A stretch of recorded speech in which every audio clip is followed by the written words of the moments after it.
गिरोह उलमा, अगर तुम मुस्तहब्बात छोड़कर मुबाहात की तरफ झुकोगे अवाम मकरूहात में पर गिरेंगे। अगर तुम मकरूह करोगे अवाम हराम में पड़ेंगे। अगर तुम हराम के मुर्तकिब होगे अवाम कुफ्र में मुब्तला होंगे।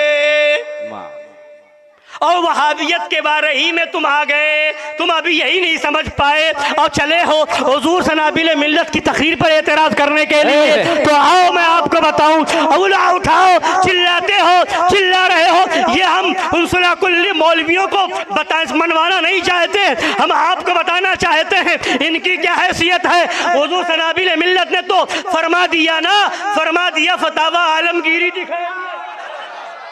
बेशक वो फतावा आलमगीरी का हवाला उन्होंने दिया, दिखाएंगे। और हम तुम्हें फतावा शामी बता रहे हैं। सुनो, तुम क्या पढ़ते हो? फतावा शामी रद्दुल मुहतार के अंदर है, आलतुल लहवी लैसत मुहर्रमतन लिआइनिहा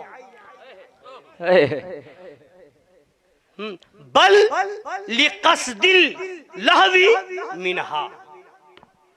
यानी फरमाया कि जो लहवो लईब का जरिया है, आला है, जिससे लोग खेल कूद करते हैं, लहवो लईब, तो वो हराम लिआइन ही नहीं है, बल्कि खेल कूद के मकसद से हो तो वो हराम है। अगर मकसद बदल जाए तो याद करो इन्नमल अमालु बिन्नियात। यही तो फरमाया कि ऐलान के लिए रुखसत है। बेशक बेशक सुभान अल्लाह। ऐलान के लिए ही तो कहा, तुम क्या तो जायज कह दिया, जायज कह दिया, जायज कह दिया। अबे फतावा आलमगीरी से हवाला दिया, फतावा शामी में लिखा हुआ है आलतुल लहवी लैसत मुहर्रमतन लिआइनिहा, कि जो भी आले लहवो लाइब है वो हराम लिआइनी नहीं है। जब लहवो लाइब के तौर पर हो तो हराम होगा, ऐलान के लिए हो तो वो हराम नहीं होगा। तो यही तो बताना है, जो हराम लिआइनी ही नहीं है उस पर तू उछल रहा है। और वहाबी के साथ, देवबंदी के साथ शिरकत के लिए आला हजरत फरमाते हैं उसके साथ खाना सूअर के साथ खाना बराबर है।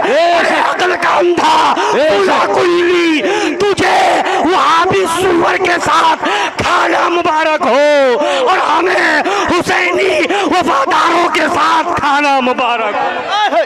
नारे तकबीर, नारे रिसालत, मुस्तफा के नूरे ऐन, फातिमा के दिल का चैन, करहल बला का खात्मा। सुभान अल्लाह, सुभान अल्लाह। कहा जायज कहा, बता कहा जायज कहा। तो वहां तो मकामे जवाब था, वहां जवाब दिया जा रहा था कि वो कह रहा था काफिर नहीं हो जाएगा, काफिर नहीं हो जाएगा, काफिर नहीं हो जाएगा। तो यही तो शहजादे शेर हिंदुस्तान ने फरमाया कि ढोल बजाने से भी काफिर नहीं हो जाएगा, काफिर नहीं हो जाएगा। तो अकल का अंधा तुम मस्जिद से चिल्ला करके कहे दाढ़ी छिलाने से काफिर नहीं हो जाएगा, जाकर के कहे कि नमाज छोड़ने से काफिर नहीं हो जाएगा, जा रमजान में ऐलान कर रोजा छोड़ने से काफिर नहीं हो जाएगा। जब वहाबियत के साथ खाने की बात आ जाए तो कहते हो काफिर नहीं हो जाएगा, काफिर नहीं हो जाएगा, यहाँ भी काफिर नहीं होगा। तो मिर्चें क्यों लग रही है? पता क्या चला तुझे? मतलब जो है इससे नहीं है, तू रास्ता निकालना चाहता है, वहाबियत के साथ खाने का मौका मिल जाए, देवबंदियों के साथ खाने का मौका मिल जाए। तेरे वसूल की रोशनी में जब ये कह दिया गया कि ढोल बजाने से भी काफिर नहीं हो जाएगा, तो अब मिर्चें क्यों? बेशक बेशक, उसूल तेरा है, ज़ाब्ता तेरा है, कानून तेरा है। और वहां पर भी अधूरा मसला बताया, वहाबी के साथ खाने से काफिर नहीं हो जाएगा। अबे अगर उसको मुसलमान समझ के खाएगा तो काफिर भी। बेशक बेशक बेशक, देवबंदी को मुसलमान समझेगा तो काफिर भी हो जाएगा। ये कहां से पढ़ करके आया है? काफिर नहीं हो जाएगा, काफिर नहीं हो जाएगा। अगर काफिर ना होने दलील है कि काफिर नहीं हो जाएगा, तो अब मैं कहता हूँ अबे खबीस जिना करने से भी काफिर नहीं हो जाएगा। तो क्या तू जिना की इजाजत देगा? जी, जी। सुन, वहाबियत पर यही तो शहजादे शेर हिंदुस्तान ने फरमाया कि तुझे यही नहीं पता शिद्दत कहां होनी चाहिए। यही तो फरमाया, शिद्दत बाबुल अकाइद में है, न के बाबुल मसाइल में है ना? जहां बाबुल मसाइल का मसला है। अब सुन, अब बात आई है, आला हजरत की किताब है मौजूद फतावा रज़विया शरीफ से, एक बै की सूरत बै आयना है ना? वो बचने के लिए शुरू में हुक्म दिया गया था, मगर है जायज। मगर आला हज़रत सरकार फरमाते हैं उस जमाने में जब सूद को लोग बेआईनी ही सूअर की तरह समझते थे, उस जमाने में इससे भी रोका गया। मगर अब लोग सूदखोरी कर रहे हैं, सूद का कारोबार कर रहे हैं, बहुत ज्यादा ये सूदखोरी आम हो गई है। तो इस जमाने में आला हज़रत फरमाते अब वो सूरत बताई जाएगी, वो सूरत बताई जाएगी जिससे लोगों को फायदा भी हो और सूद से बच भी जाए,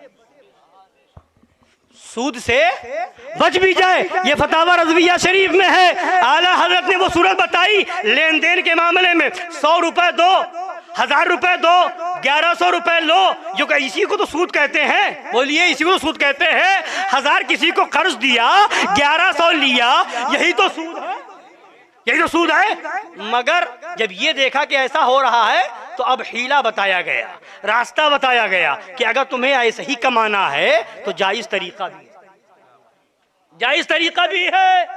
पूछो इन 16 कुल्लियों से, बताओ तरीका क्या है जायज,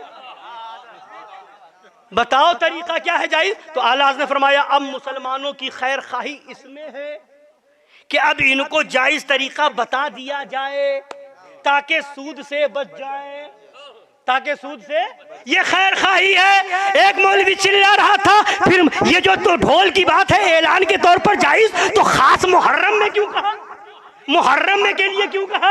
जब ऐलान के लिए जायज है तो मुहर्रम के लिए क्यों कहा? अबे बेवकूफ, यही नहीं समझता फकाहत किसको कहते हैं? जब सूद आम हो गया तो उससे बचाने के लिए जायज तरीका बताया गया। जब मुहर्रम में लोगों ने ढोल बजाया तो गुनाह से बचने के लिए जायज तरीका बता दिया। सुभान अल्लाह, सुभान अल्लाह।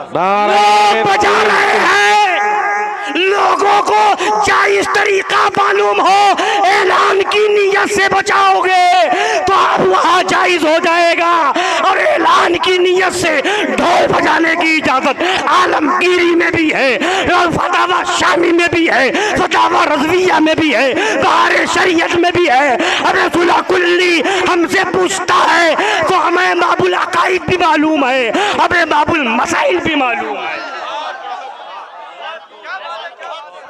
सुभान अल्लाह, सुभान अल्लाह, जिंदाबाद जिंदाबाद, सुभान अल्लाह, सुभान अल्लाह, सुभान